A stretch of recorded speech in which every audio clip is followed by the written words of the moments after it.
యుద్ధం వేళ ఇరాన్లో ఒక్కసారిగా వాతావరణం మారిపోయింది. ఉష్ణోగ్రతలు ఒక్కసారిగా పడిపోయాయి. కొన్ని ప్రాంతాల్లో భారీ వర్షాలు కురుస్తుంటే మరికొన్ని ప్రాంతాల్లో మంచు కురుస్తోంది. దశాబ్దానికి పైగా నిరంతర కరువుతో అల్లాడుతున్న ఇరాన్లో క్రమంగా వాతావరణం మారుతోంది. ఖాళీగా ఉన్న జలాశయాలు, ఎండిపోయిన సరస్సుల్లో మళ్లీ జీవం కనిపిస్తోంది. అయితే ఒక్కసారిగా వాతావరణం మారడంపై ఓ ఆసక్తికర వాదన తెరపైకొచ్చింది. సోషల్ మీడియాలో దీనిపైనే పెద్ద ఎత్తున చర్చ జరుగుతోంది. ఇంతకీ ఇరాన్లో వాతావరణ మార్పుల వెనుక అసలు సీక్రెట్ అదేనా? ఇరాన్లో కరువు పరిస్థితులు శత్రు దేశాలు కుట్రపూరితంగా సృష్టించినవేనా? అమెరికా ఇరాన్ యుద్ధం మొదలై 50 రోజులు దాటిపోయింది.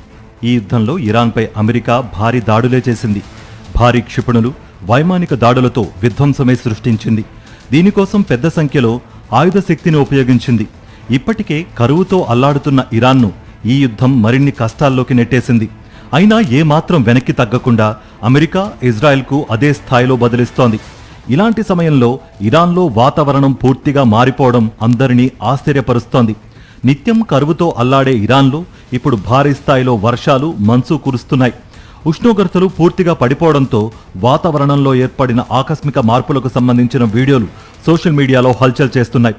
ఇరాన్కు అనుకూలమైన అనేక సోషల్ మీడియా ఖాతాలు ఈ వీడియోలను వైరల్ చేస్తున్నాయి. అయితే ఇక్కడే ఒక ఆసక్తికరమైన వాదన తెరపైకొచ్చింది. దేశ వాతావరణాన్ని తారుమారు చేయడానికి ఉపయోగించే అమెరికన్ రాడార్లను, ఇజ్రాయెల్ వాతావరణ ఇంజనీరింగ్ యంత్రాలను ఇరాన్ ధ్వంసం చేయడం వల్లే ఈ వాతావరణ మార్పు సంభవించిందన్న వాదనపై ఇప్పుడు పెద్ద ఎత్తున చర్చ జరుగుతోంది. నిజానికి దశాబ్దానికి పైగా నిరంతర కరువుతో ఇరాన్ అల్లాడుతోంది. ఖాళీగా ఉన్న జలాశయాలు, ఎండిపోయిన సరస్సుల అడుగు భాగాలే అక్కడి నీటి సంక్షోభాన్ని చెప్పడానికి సరిపోతాయి. అయితే సుమారు 50 రోజుల యుద్ధం తర్వాత అక్కడి వాతావరణంలో అనూహ్య మార్పులు కనిపిస్తున్నాయి.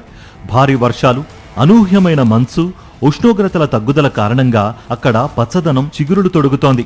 ఆనకట్టలు వాటి పూర్తి సామర్థ్యానికి వస్తున్న తరుణంలో ఇరాన్ సోషల్ మీడియా కుట్ర సిద్ధాంతాలతో హోరెత్తుతోంది. అమెరికా, ఇజ్రాయెల్ వాతావరణ ఇంజనీరింగ్ యంత్రాలను ఇరాన్ ధ్వంసం చేయడమే ఈ ఆకస్మిక మార్పులకు ప్రత్యక్ష కారణమన్నది వారి వాదన. ఈ యుద్ధంలో ఇరాన్, అమెరికాకు చెందిన అధునాతన రాడార్ వ్యవస్థలపైన, ఇజ్రాయెల్ వాతావరణ యంత్రాలపైన దాడి చేసిన మాట నిజమే. అమెరికా, ఇజ్రాయెల్ వినియోగించే క్షిపణి రక్షణ వ్యవస్థలు కేవలం ముందస్తు అలర్ట్ కోసమే కాకుండా మధ్యధరా సముద్రంలోని తేమను ఇరాన్ నుంచి పొరుగు ప్రత్యర్థుల వైపు మళ్లించి మేఘాలను మళ్లించడానికి వీటిని ఉపయోగించారన్న ఆరోపణలు గట్టిగా వినిపిస్తున్నాయి. నిజానికి ఈ రెయిన్ స్టీలింగ్ అంటే వర్షపు నీరు దొంగతనం అనే చర్చ ఇరాన్లో ఎప్పటినుంచో ఉంది. 2018 నుంచి పదే పదే తెరపైకొస్తున్న ఒక వాదన ఇది. ముఖ్యంగా అమెరికా, ఇజ్రాయెల్, యుఏఈ జియో ఇంజనీరింగ్ను ఉపయోగించి వాతావరణ సరళిని తారుమారు చేస్తున్నాయనేది ఇరాన్ వాదన. ఇప్పుడు సోషల్ మీడియాలోనూ దీనిపై పెద్ద ఎత్తున చర్చ జరుగుతోంది. మరి ఈ సోషల్ మీడియాలో నడుస్తున్న థియరీపై అమెరికా, ఇజ్రాయెల్ ఏ విధంగా రియాక్ట్ అవుతాయో వేచి చూడాలి. మొత్తంగా యుద్ధం వేళ ఇరాన్లో వాతావరణం సానుకూలంగా మారడం అక్కడి ప్రజలకు కొంతమేర ఉపశమనం కలిగిస్తోంది.